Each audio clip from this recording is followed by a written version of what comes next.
ભેસ્તાન વિસ્તારમાં લૂંટ થતા હત્યાની કોશિશનો મામલો સામે આવ્યો હતો, જેમાં ભેસ્તાન પોલીસે ગણતરીના કલાકોમાં જ 2 આરોપીઓને ઝડપી પાડ્યા છે. ભેસ્તાન પોલીસે તોહિબ જુનેદ શેખ અને કલીમ રહેમાન શેખ એમ 2 આરોપીઓને ઝડપી પાડ્યા છે અને એક આરોપી ઇમરાન મીઠાને વોન્ટેડ જાહેર કર્યો છે.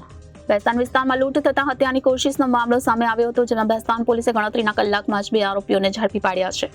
બંને આરોપી પોતાના અન્ય એક મિત્ર સાથે મળીને સવારે 5:30 વાગે ફરિયાદીના ઘરમાં ઘૂસી ચોરી કરવાનો પ્રયાસ કર્યો હતો.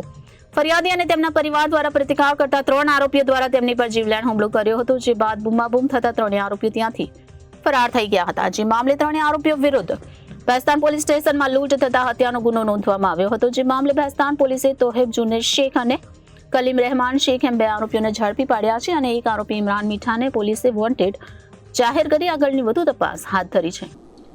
આજરોજ સિદ્દીકીનગર ભીંડી બજાર ઉનપાટિયા કે જે ભેસ્તાન પોલીસ સ્ટેશનના વિસ્તારમાં આવેલું છે, ત્યાં વહેલી સવારે 5:30ના સુમારે 3 આરોપીઓએ ફરિયાદીશ્રીના ઘરમાં પ્રવેશીને ચોરી કરવાનો પ્રયત્ન કરેલ હતો અને આ બનાવમાં તેઓએ ફરિયાદીશ્રી તથા તેમના સગાને જીવલેણ હથિયારથી ઈજા પહોંચાડીને લગભગ 4,000 જેટલી રોકડ તેમજ 1,500ની કિંમતનો મોબાઈલ લૂંટીને જતા રહેલ છે.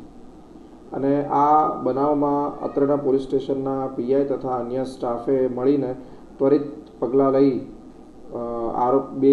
3 આરોપીઓ પૈકીના 2ને ઝડપી પાડેલ છે તથા કેટલીક મત્તા રિકવર કરેલ છે.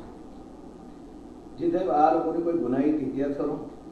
આરોપી પૈકીના એક ઉપર સચિન જીઆઈડીસી ખાતે ચેઇન સ્નેચિંગનો તથા અન્ય આરોપી ઉપર સલામતપૂર્વમાં હથિયાર રાખવાનો એમ ગંભીર પ્રકારના ગુનાઓ ભૂતકાળમાં દાખલ થયેલ છે. સાહેબ, આ લોકો લૂંટ કેમ કરે છે, કઈ પાછળનું કારણ? આ અંગે અમારી વધુ તપાસ ચાલુ છે. કયા આરોપી પકડાવવાનું કયા બાકી છે?